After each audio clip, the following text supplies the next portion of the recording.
Հարգելի հետևորդներ, եթերում ABC լուրերի գլխավոր թողարկումն է, ես Սվետլանա Պետրոսյանն եմ, նախ կարևորը հապառոտ։ Կենտրոնական ընտրական հանձնաժողովը կանաչ լույս վառեց Նարեկ Կարապետյանին մեղադրանք առաջադրելու համար, քաղաքական հետապնդում է, թե քրեական գործի նոր փուլ։ Ծառուկյանի պաշտպանին հարցաքննության են կանչել, ինչ մանրամասներ է հայտնել Երեմ Սարգսյանը։ Բաքվում կայացած դատավճռից հետո Ռուբեն Վարդանյանի պաշտպանները դիմել են ՄԻԵԴ, ինչ խախտումներ են ներկայացրել։ Արցախի պապիկ տատիկը պատկերող նկարը հեռացվել է մրցույթի տաղավարից, ինչն էր սխալ Եվայի նկարում։ 20-ամյա զինծառայող Նարեկ Թորոսյանի մահվան հանգամանքները դեռ չի բացահայտվել, ինչ վարկածներ են շրջանառվում։ Էրդողանի գլխավոր ընդդիմախոսը նոր քաղաքական քայլ է անում, ինչու Օզգյուր Օզելը որոշեց նոր կուսակցություն հիմնել։ Վալբերիսի պահեսների հրդեհը վնասել է հազարավոր ապրանքներ, ինչը խոստանում ընկերությունը վաճառողներին։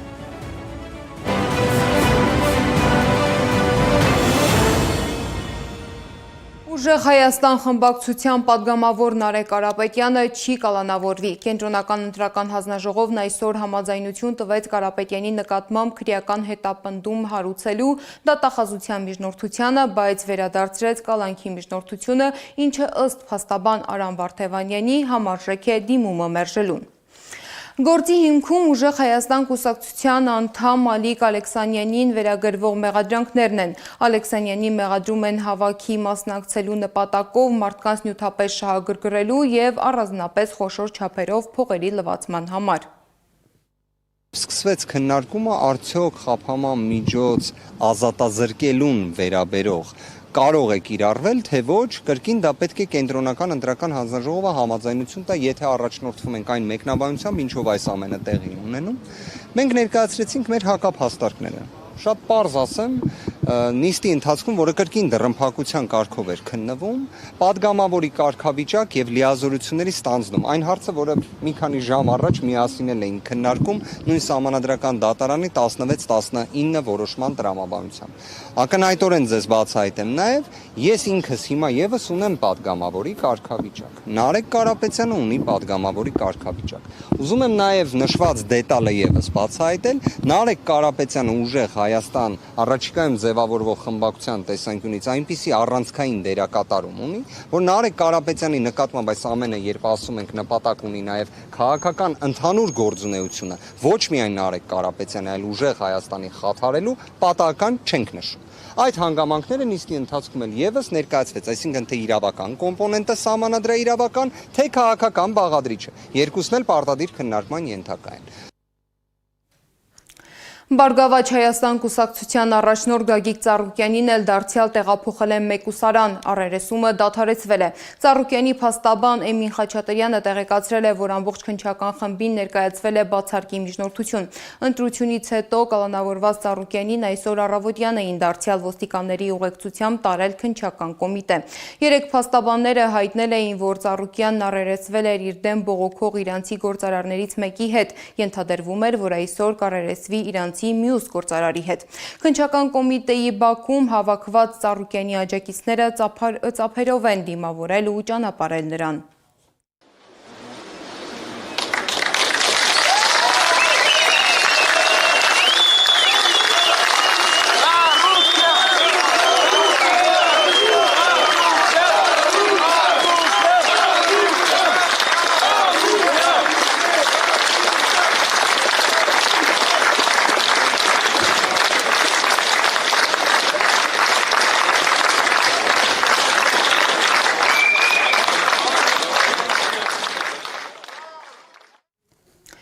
Առերեսման երկրորդ օրը Գագիկ Ծառուկյանի մյուս փաստաբան Երեմ Սարգսյանը հեռացվել է վարույթից։ Փաստաբանը լրագրողների հետ զրույցում հայտարարել է, որ քննիչների համար հիմք է ծառայել տուժած ճանաչված իրանցիներից մեկի բողոքը։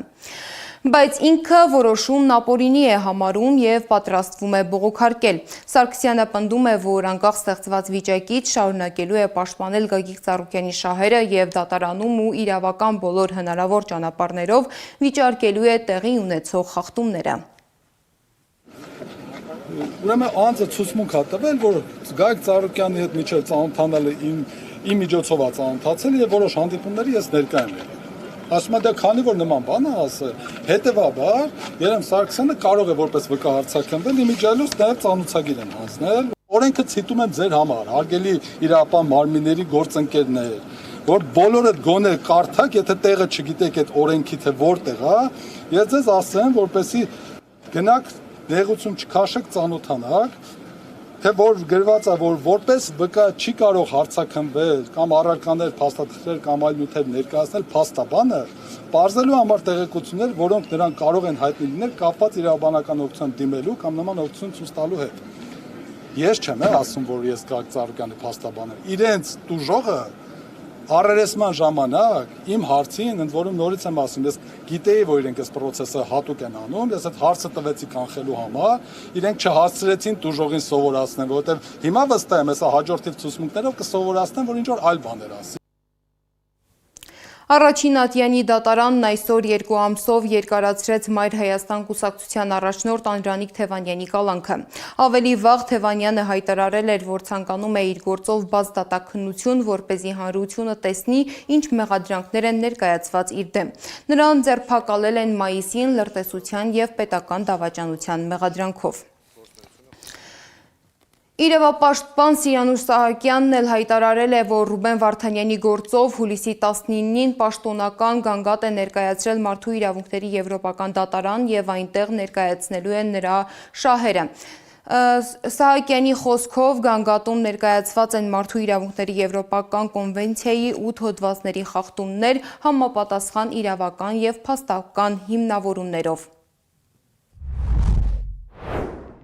Դատարանը եզրակացրել է, որ իրենց ձևակերպմամբ հանցավոր համայնքը Արցախի չճանաչված վարչակազմը Լեռնային Ղարաբաղում գործել է 1988 թվականից եւ որ Վարդանյանը միացել է այդ համայնքին 2020 թվականի դեկտեմբերին, թեև այդ ժամանակ նա բնակվում էր Մոսկվայում։ Վարդանյանի կողմից քաղաքացիական վարչական պաշտոնի ընդունումը դատարանը գնահատել է որպես իշխանության բռնի զավթում, նրա առևտրային եւ բարեգործական գործունեությունը որպես ապօրինի ձեռնարկատիրություն եւ ահաբեկության ֆինանսավորում։ Իսկ Լաչինի միջանցքով Լեռնային Ղարաբաղ մուտք գործելը որպես Ադրբեջանի պետական սահմանն ապօրինի հատել։ Ռուբեն Վարդանյանը որոշում է կայացրել չբողոքարկել դատավճիռը, քանի որ համարել է, որ դատավարությունը եղել է բեմադրված եւ կանխորոշված, իսկ ներպետական բոլոր միջոցները անարդյունավետ։ Ուստի որոշել է պայքարը շարունակել միջազգային իրավական մեխանիզմների միջոցով։ Իդեպ 3 Բաքվի վերաքննիչ դատարանում շարունակվել է հայ գերիների բողոքների քննությունը։ Դատախազները հայտարարել են, թե քրեական գործով բոլոր այսպես ասած ապացույցները իբր համակողմանի ամբողջական եւ օբյեկտիվորեն ուսումնասիրվել են առաջին ատյանի դատարանում։ Հաջորդ դատական նիստը տեղի կունենա հուլիսի 24-ին։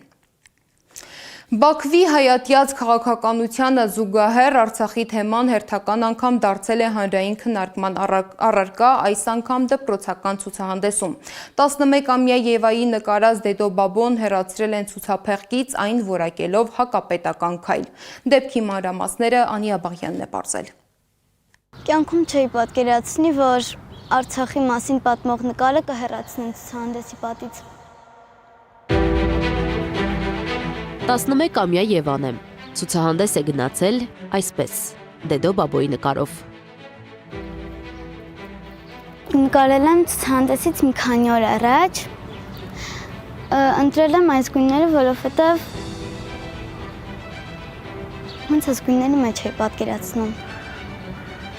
Շատ եմ սիրում այս գույները։ Երևանի Անուշավան Տեր-Ղևոնդյանի անվան երաժշտական դպրոցում ամենամյա ցուցահանդեսին նախապատրաստվելիս Եվայի լուսանկարը երեկոյան տեղադրել է ուսուցչուհին։ Առավոտյան տեսել չկա ցուցափեղկին տնօրենի որոշմամբ։ Ուսուցչուհին նորից փակցրել է նույն տեղում։ Եվան այդ մասին իմացել է ամենավերջում։ Իմացա, որ ուսուցչուհին դուրս է գալու աշխատանքից, լացել եմ։ Դրա համար շատ է սիրում։ Ուսուցչուհին Սոնա Ջարահյանն է։ Ցուցահանդեսից հետո տնօրենի հետ խոսակցություն է ունեցել, գրել դիմումն ու հեռացել աշխատանքից։ Մեծ զրույցում ուսուցչուհին մանրամասներ չպատմեց, բայց արդեն նոր աշխատանք է գտել։ Այդ նույն դպրոցում նկարչության խմբակ այլևս չի գնալու նաև Եվան։ Հիմա արձակուրդ հիմա չեմ գնում, բայց որտեղ նորից գործի ընդունվի նկարչության ուսուցիչից։ Ցուցահանդեսից Արցախի «Մենք ենք մեր սարերի» նկարը հեռացնելու մասին Արցախյան մշակույթի պահպանման կենտրոն հասարակական կազմակերպությունը 1 ամիս առաջ է տեղեկացել։ Պարզաբանում պահանջել կրթության, գիտության, մշակույթի եւ սպորտի նախարարությունից ու քաղաքապետարանից։ ԿԳՄՍ նախարարությունից պաշտոնապես հերքել են, որ իրենց կողմից որևէ կարգադրություն ուսումնական հաստատությունների, մշակութային հաստատություններին հրահանգ չի եղել, որպեսզի Արցախի հետ կապված, խորհրդանիշների հետ կապված որևէ սահմանափակում։ Երևանի քաղաքապետարանն մեզ որպես պատասխան ուղարկել է դպրոցի տնօրենի պաշտոնակատարի պարզաբանումը։ Ապրես Մարգարյանի խոսքով երաժշտական դպրոցի տնօրենը հեռացրել է նկարը, այն հակապետական որակելով։ Դպրոցի տնօրենի հետ կապ հաստատել չհաջողվեց։ Ապրես Մարգարյանը նշում է, Արցախի թեմայով հատուկ քաղաքականություն է վարում գործող իշխանությունը, դպրոցներից մինչև քաղաքական հասարակական կյանք։ Մեր համար շատ աբսուրդային է, որ կառավարության անդամը հայտարարություններ է տալիս, հակասելով հենց իրենց կողմից ընդունված կառավարության որոշմանը, խոսքը վերաբերում է 2023 թվականի ընդունված կառավարության մշակութային պահպանման հայեցակարգին, որում հստակ ամրագրված է նաև Արցախյան մշակութային ժառանգության պահպանումը։ Եվ այդ հայտարարությունը նաև պաշտպանում է կառավարության ղեկավարը։ Փաստացի ստացվում է, որ ընդունում են որոշումներ, որը դեկորատիվ բնույթի է, որևէ ձևով այդ որոշումներից բխող գործողությունները չեն կատարվում։ Ավելին ասեմ, մենք նաև տարբեր համույթներից, տարբեր մշակութային կոլեկտիվներից ինֆորմացիա ենք ստացել, որ հրահանգ է եղել, որ Արցախ անվանումով տարբեր բեմադրություններ ստեղծագործություններից այդ անվանումները փոխեն։ Մինչ գործող իշխանությունը տարբեր մակարդակներում փակում է Արցախի թեման, Եվան ու իր նման բազմաթիվ երեխաներ երազում են տուն Արցախ գնալ։ Նկարել եմ ու կնկարեմ։ Անի Աբաղյան, Մհեր Դավթյան, Գեգամ Ղազարյան, ABC Media։ Այժմ բանակում տեղի ունեցած ողբերգական դեպքի մասին 3 մահացած զինծառայողը 20-ամյա Նարեկ Թորոսյանն է։ Նա Չարենցավանից էր, սովորում էր հայ-ռուսական համալսարանում։ Զինծառայողի մահվան հանգամանքները դեռ պաշտոնապես չեն հրապարակվել։ Քննչական կոմիտեն հայտնել է միայն, որ նախաձեռնվել է քրեական վարույթ դեպքի ամբողջական հանգամանքները պարզելու համար։ Չարենցավանի համայնքապետը լրատվամիջոցներին հայտնել է, որ իր ունեցած տեղեկություններով տղան ինքնասպան է եղել։ Նարեկը բանակ էր զորակոչվել այս տարվա հունվարին։ Նրան ճանաչողները պատմում են, որ հանգիստ, զուսպ եւ լավ բնավորությամբ երիտասարդ էր։ Նշեմ, որ վերջին 8 ամսվա ընթացքում պաշտոնապես հաղորդվել է 8 զինծառայողի մահվան մասին։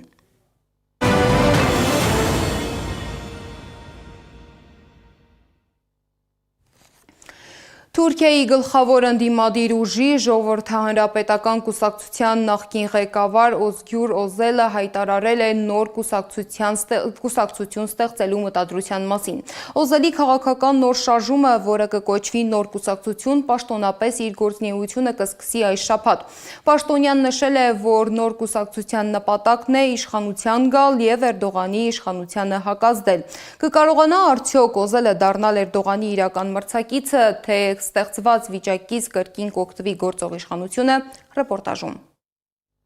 Թուրքիայի քաղաքական կյանքում հերթական ցնցումն է։ Դատարանի որոշմամբ Հանրապետական ժողովրդական կուսակցության ղեկավարի պաշտոնը կորցրած Օզգյուր Օզելը 80 օրենսդիրների առջև հայտարարել է, որ հեռանում է կուսակցությունից եւ ստեղծում նոր քաղաքական ուժ։ Մենք չենք տրվում նման ճնշմանը, մենք սկսում ենք Էրդողանի դեմ պայքարի նոր փուլ, այսօր տխուր հրաժեշտի շեմին ենք, բայց մեզ հետ տանում ենք նոր սկզբի հույսը։ Այդ հայտարարությանը նախորդել է ամիսներ տևած քաղաքական ճգնաժամը։ Դատարանը անվավեր է ճանաչել Ժողովրդահանրապետական կուսակցության 2023 թվականի համագումարը եւ կուսակցության ղեկավարի պաշտոնում վերականգնել նախկին առաջնորդ Քեմալ Քլիչդարօղլուին։ Օզելի թիմը սա քաղաքական միջամտություն է համարում եւ մեղադրում իշխանությանը ընդդիմադիր ամենահին կուսակցությունը կազմաքանդելու համար։ Քլժդարօղլուին բոլորը սկսեցին դիտել որպես Էրդողանի մարդ, այսինքն տրոյական զի, որ եկավ ներսից քանդեց, եւ արդյունքը եղավ այն, որ երկու կողմերը որևէ տիպի համաձայնության չհասան եւ արդեն ակնհայտ էր, որ կուսակցությունը պառակտվելու է եւ փաստորեն երեք մենք արդեն լսեցինք այդ մասին, որ ոչ միայն պառակտվում, այլ նոր կուսակցություն է ստեղծում։ Չնայած դրան, Օզելի որոշումը լայն արձագանք է ստացել։ Նրա թիմի պնդմամբ հազարավոր մարդիկ արդեն լքել են Հանրապետական ժողովրդական կուսակցությունը նոր ուժին միանալու համար։ Թուրքիայում վերջին հարցումները ցույց են տվել, որ եթե ընտրությունը կայանար այսօր, Օզելին նոր ուժը կարող էր առաջ անցնել իշխող կուսակցությունից, բայց դա միայն այսօր։ Այստեղ ամենակարևորը, թե հասարակությունը ինչ տրամադրություններ ունի, ես դրա համար նշեցի, որ եթե այն ինչ որ կա, կարողանան դա գեներացնել որպես քաղաքական մեխանիզմ, իրենք կունենան շանս։ Կարծես լինելու է արտահերթ ընտրություններ 2027-ի առաջին հատվածում։ Եթե չկարողանան գեներացնել, բնականաբար դա իօգուտ Էրդողանի կաշխատի։ Իսկ մինչ ընդդիմությունը փորձում է վերաձևավորվել, իշխանությունը շարունակում է ճնշումները։ Վերջին ամիսներին ձերբակալվել են տասնյակ ընդդիմադիր քաղաքապետներ, այդ թվում Էքրեմ Իմամօղլուն, որին շատերը համարում էին Էրդողանի ամենաուժեղ մրցակիցը։ Հաշվի առնելով այն հանգամանքը, որ Ժողովրդական հանրապետական կուսակցությունը երկրի եւ ավանդական կուսակցությունը եւ ամենամեծ կուսակցությունն է, ես կարծում եմ, որ Օզելը գոնե թե այն կոնֆիգուրացիայով, որը գոյություն ունի, շատ ավելի մեծ հնարավորություններ չունի փոփոխություններ անելու, հասարակական քաղաքական կյանքում այսպես վերաձևումներ անելու, քան օրինակ այդ ռեսուրսները ունի հենց Ժողովրդական հանրապետական կուսակցությունը։ Պողոսյանի պնդմամբ նոր կուսակցությունը չի կարողանա դառնալ իշխանափոխության շարժիչ։ Վերլուծաբանները զգուշացնում են, որ ընդդիմության հերթական պառակտումն առաջին հերթին կարող է ձեռնտու լինել հենց Էրդողանին։ Ինչքանով կարող է Օզելը դառնալ իրապես այսպես այլընտրանք ընդդիմադիր դաշտում, ես կարծում եմ չափազանց քիչ է հավանականությունը, առավել ևս եթե հաշվի առնենք, որ ունենալով Ժողովրդական հանրապետական կուսակցության հսկայական ռեսուրսներ ուղղակի հնարավորություն չունեցան դա կապիտալիզացնել։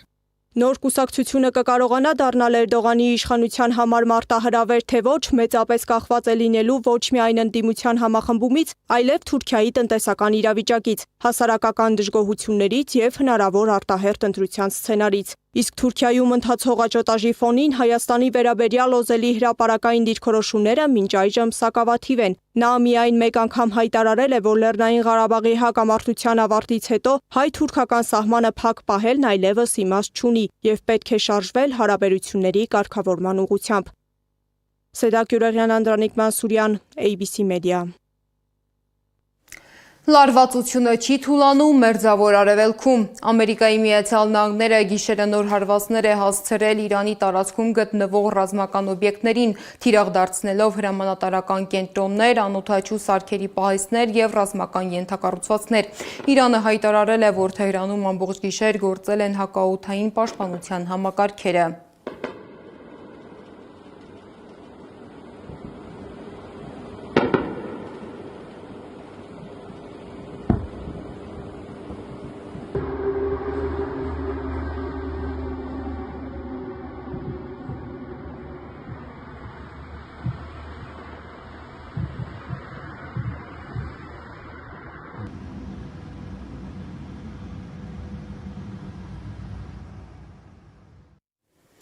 Ռազմական գործողությունները շարունակվում են նաև ռուս-ուկրաինական ճակատում։ Անցած գիշեր Ռուսաստանի մի շարք շրջաններ ենթարկվել են անօդաչուների զանգվածային հարձակման։ Հրդեհներ են բռնկվել ենթակառուցվածքային օբյեկտներում եւ պահեստային համալիրներում։ Վնասվել են բնակելի տներ, կան տուժածներ։ Պատերազմի հետևանքները զգում են ոչ միայն ռազմաճակատում, այլ նաև տնտեսության տարբեր ոլորտներում։ Ուկրաինական անօդաչուների հարվածների հետևանքով վնասվել են Վալբերիսի խոշոր պահեստներ։ Այրվել եւ վնասվել են հազարավոր ապրանքներ, այդ թվում հայ վաճառողներին պատկանող։ Կփոխհատուցվեն արդյոք նրանց վնասները, ինչ է նախատեսում ընկերությունը ռեպորտաժում։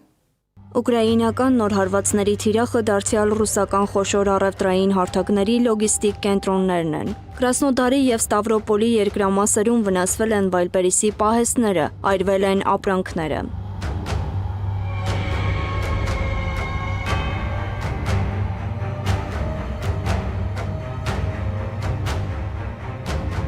Մինչ ընկերությունը գնահատում է վնասները, հայ գործարարների համար գլխավոր հարցը մնում է նույնը. կփոխհատուցվեն արդյոք կորուստները։ Վայլբերիսը խոսում է ՎՊ բանկի, Վայլբերիսին պատկանող բանկի շուրջ տարվող առավելությունների, մանտոկոս վարկերի եւ նման տիպ հնարավորությունների մասին, որից փաստացի հայկական ընկերությունները չեն օգտվում, այսինքն հայկական, ես ինքս չգիտեմ հայկական որևէ ընկերություն, որը զբաղվում է Վայլբերիսով վաճառքով եւ հանդիսանում է Վայլբերիսին պատկանող բանկի շահառու եւ ավտոմատ ստացվում է, որ այդ հնարավորություններից օգտվելը նույնպես հեռու լինելու իրականությունից։ Սա արդեն հարձակումների երկրորդ ալիքն էր։ Մի քանի օր առաջ հարվածներ էին հասցրել նաև Տամբովի մարզի Կոտովսկի եւ Մոսկվայի մարզի Էլեկտրոստալի լոգիստիկ համալիրներին, որտեղ ըստ մասնագետների պահվում էր Վայլբերիսի ապրանքների մոտ 60-ից 70%-ը։ Վերջին հարձակումների հետևանքով Կրասնոդարում եւ Նևին-Նոմիսկում վիրավորվել է 5 մարդ, իսկ հուլիսի 18-ի հարվածների զոհերի թիվը հասել է 8-ի, վիրավորներինը շուրջ 50-ի։ Վաճառողների մի մասը հայտնում է, որ ապրանքներն ամբողջությամբ այրվել են, մյուսների դեպքում վնասվել կամ մնացել անհասանելի։ Ներկապահին հայ սելերներին ոչ մի փոխհատուցում չի սպասվում։ Փոխհատուցում լինելու է ռուսական ածներով խանութներին, հատկապես նրանց, ովքեր որ օգտվում են ՎԲ բանկից, կլինի տարբեր տոկոսադրույքների նվազեցման տեսքով, կլինի միգուցե ինչ-որ ժամանակահատվածով, այդ վարկերի մարման ժամկետները կհետաձգվեն, այսինքն նմանատիպ է լինելու, որովհետև ամսի 7-ի դրությամբ, երբ որ աֆերտայմենթը կետ փոխվեց, իսկ աֆերտան մենք գիտենք, որ դա միակողմանի պայմանագիր է, այնտեղ հստակ նշվում էր, որ եթե լինի ռազմական դրություն, ֆորս-մաժորային իրավիճակներ լինի, ոչ մի փոխհատուցում Վայլբերիսը չի իրականացնելու։ Գործարար Տարոն Պապիկյանի գնահատմամբ Վայլբերիսը հավանաբար վաճառողներին կաջակցի լոգիստիկ ծախսերն իջեցնելով եւ որոշ արտոնություններով, սակայն դրանք չեն կարող փոխհատուցել իրական վնասները։ Նրա խոսքով նույնիսկ Հայաստանում գործող Վայլբերիսի գրասենյակը որևէ որոշում կայացնելու հնարավորություն չունի, քանի որ ամբողջ գործընթացը կառավարվում է գլխամասային գրասենյակից։ Ենթադրենք X վաճառողը կատարել է, ենթադրենք $10,000 ներդրում, այսինքն իր ամբողջական ներդրման չափը $10,000 է եւ տվյալ $10,000 շրջանակներում ինքը Վայլբերիսում պետք է ապահովեր մոտավորապես $30,000-50,000 շրջանառություն։ Եվ տվյալ $30,000-50,000 շրջանառությունից ինքը պետք է աշխատեր որպես մաքուր շահույթ մոտավորապես միջին ասված ցուցանիշներով 6-ից մինչև $12,000-13,000 մաքուր շահույթ, այսինքն բացի այն, որ այդ $10,000 ներդրումը վաճառողը ետ է վերադարձնելու, եթե պրոցեսները նորմալ եւ առողջ աշխատեին, մի հատ էլ կարողանալու էր գումար աշխատել այդ իր ներդրումից։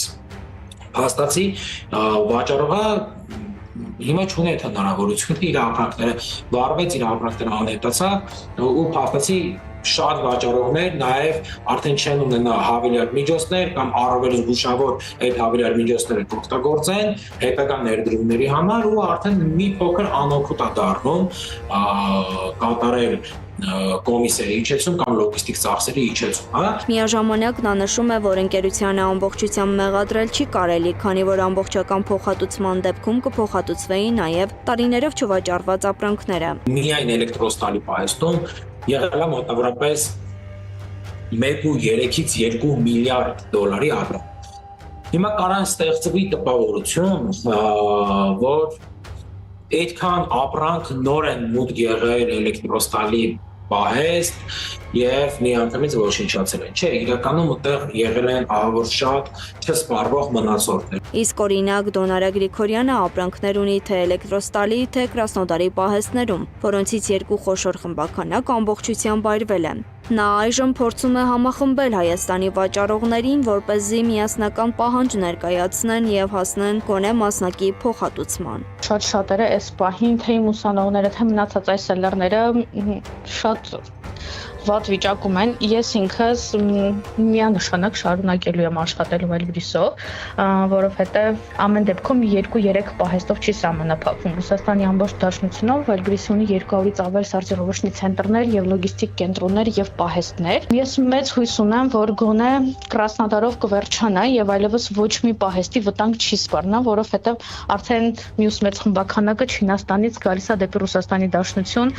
Ուզեմ թե չուզեմ պետք է շարունակեմ աշխատել։ Վալբերիսի ղեկավար Տատյանա Կիմը հայտարարել է, որ վնասների ծավալները դեռ հաշվում են եւ քննարկվում են վաճառողներին աջակցելու հնարավոր տարբերակները, սակայն երաշխավորված փոխհատուցման մասին հայտարարություն առայժմ չկա։ Նմանատիպ ֆորս-մաժորային դրույթներ վերջին շրջանում ներառվել են նաեւ օզոնի պայմանագրերում։ Այս ամենը տեղի է ունենում այն ֆոնին, երբ վերջին ամիսներին Ռուսաստանը խստացրել էր նաեւ մաքսային ընթացակարգերը, ինչի հետևանքով ժամանակավորապես սահմանափակվել էր Հայաստանից Վալբերիս եւ օզոն նոր ապրանքների մուտքը։ Արդյունքում հայկական բիզնեսն այսօր միաժամանակ բախվում է եւ վարչական սահմանափակումների եւ պատերազմի հետևանքով առաջացած նոր տնտեսական ռիսկերի։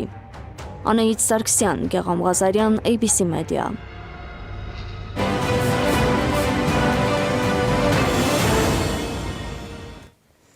Եվ վերջում պատմություն, որի մասին լսելիս հասկանում ես, որ կյանքը երբեմն փոխվում է մեկ վայրկյանում։ Մեկ ակնթարթ եւ ամեն ինչ բաժանվում է մինչեւի եւ հետոյի։ Բայց կան մարդիկ, որոնք նույնիսկ այդ հետոյում կարողանում են նորից սովորել ապրել, սիրել, երազել ու ժպտալ։ 36-ամյա Անահիտը հենց այդ մարդկանցից է։ Անահիտի կյանքում այդ սահմանը գծվեց 32 տարեկանում տեղի ունեցած դժբախտ պատահարից հետո։ Իսկ թե ինչ պատահարի մասին է խոսքը եւ ինչ փոխվեց դրանից հետո Անահիտի կյանքում, դիտենք։ Մեկ վայրկյանը երբեմն բավական է, որ մարդու կյանքը բաժանվի երկու մասի։ Անահիտի կյանքում այդ վայրկյանը 4 տարի առաջ էր։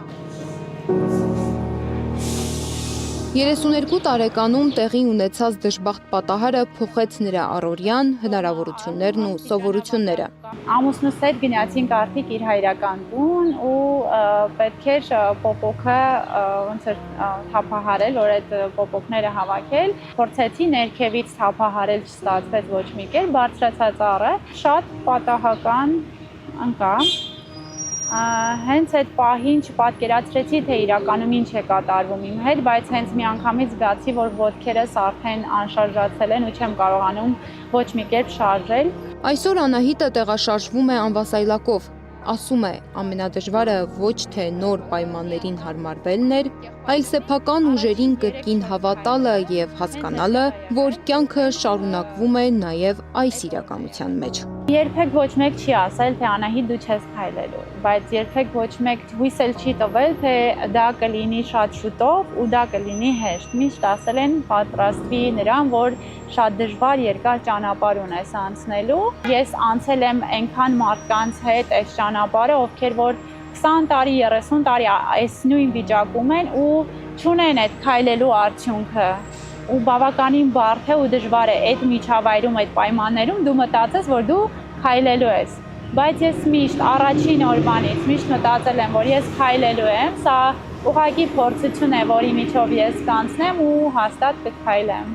Անահիտը 36 տարեկան է։ Դժբախտ պատահարից առաջ նրա առօրյան ոչնչով չէր տարբերվում հազարավոր մարդկանց առօրյայից։ Ընտանիք, երեխաներ, տնային հոգսեր, շտապողականություն։ Նա չէր մտածում քայլելու, վազելու կամ աստիճաններով բարձրանալու մասին, մինչև այն օրը, երբ այդ ամենը դարձավ նպատակ, ոչ թե սովորություն։ Մի օր այն որ սենց հոգնած բողոքեցի այս ամեն ինչից, մտածելով, որ այս չափազանց շատ է իմ համար ու ես չեմ կարողանում այլևս տանել ու այնպես լինի, որ այսպես ասած ամուսնու ներգրավվածությունը երեխաների կյանքին ու այդ հոգսերին, գիտեք, սովորաբար ամուսիններն աշխատում են, ֆինանսական հարցերը եւ այլ, ես շատ ուզեցի, որ այդ ամեն ինչը լինի։ Ես մի քիչ հանգստանամ ու այս ամեն ինչը ոնց որ կիսվի, այսպես ասած, բայց եկավ այն օրը, երբ որ ամեն ինչը ոչ թե կիսվեց, այլ լրիվ տեղափոխվեց իր վրա։ Բժիշկները նկարագրեցին վնասվածքը։ բայց ոչ ոք չէր կարողանում նկարագրել այն ճանապարհը, որ սկսվում է այն պահին, երբ հասկանում ես կյանքդ այլևս նույնը չի լինելու։ Նեղված էի այն սիտուացիայից, որ ես սայլակին եմ ու պատուհանի մոտ նստած դուրս էի նայում ու որոշեցի, որ վերջը սայլակն ինձ էլ պետք չի, ես սայլակով մարդ չեմ, սայլակ ուղղակի պատուհանից դուրս շպրտեցի։ Անահիտն ասում է, ամենադժվար պայքարը ոչ թե մարմնի, այլ մտքի հետ էր։ Պետք էր ընդունել նոր իրականությունը, սովորել ապրել նոր պայմաններում եւ ամեն օր գտնել առաջ շարժվելու պատճառ։ Այդ պատճառներից ամենամեծը նրա տղաներն էին։ Ես փորձում եմ մամա մնալ, դա շատ բարդ է այս պարագայում, որովհետև անգամ երեխան չի հասկանում, որ դու այդ խնդիրն ունես ու դա քո համար դժվար է, դու պարտավոր ես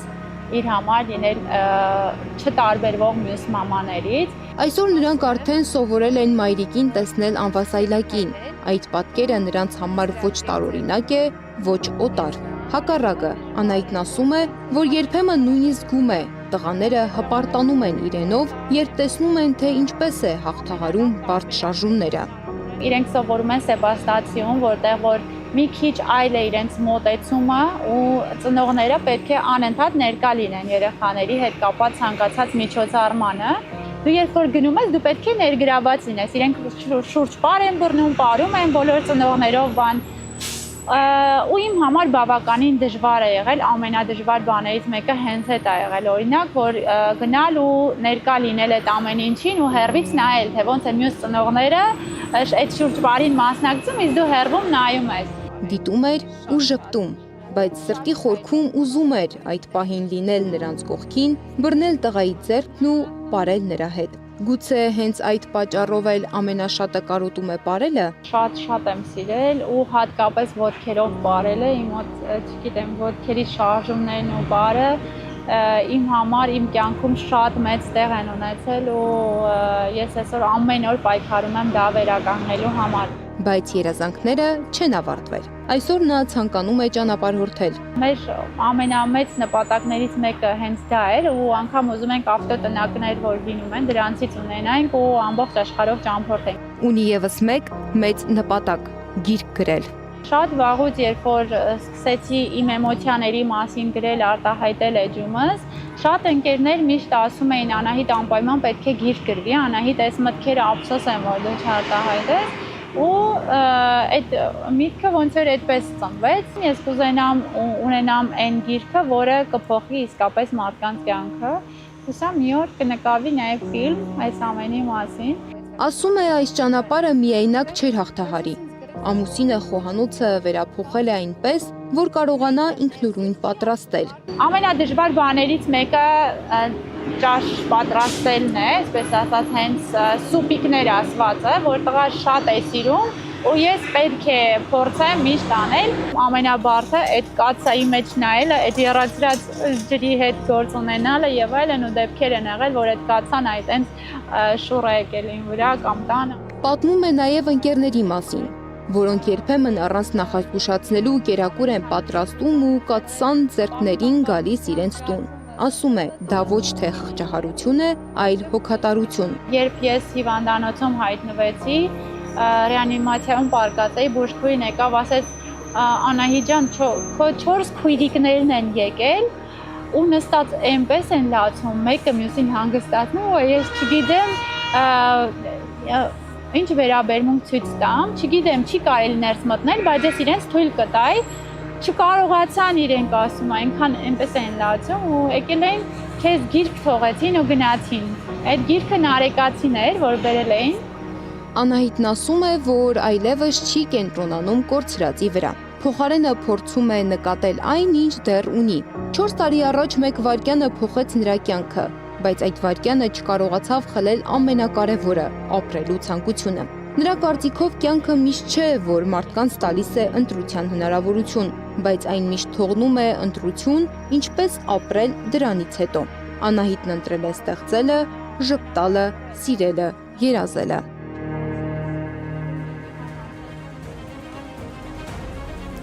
Այս ժամի համար նախատեսել ենք այսքանը, շարունակեք հետևել մեզ սոցիալական բոլոր ցանցերում կամ այցելեք մեր պաշտոնական կայք www.abc.media.am։ Շնորհակալություն, որ մեզ հետ էիք, մնացեք խաղաղությամբ։ Հաջողություն։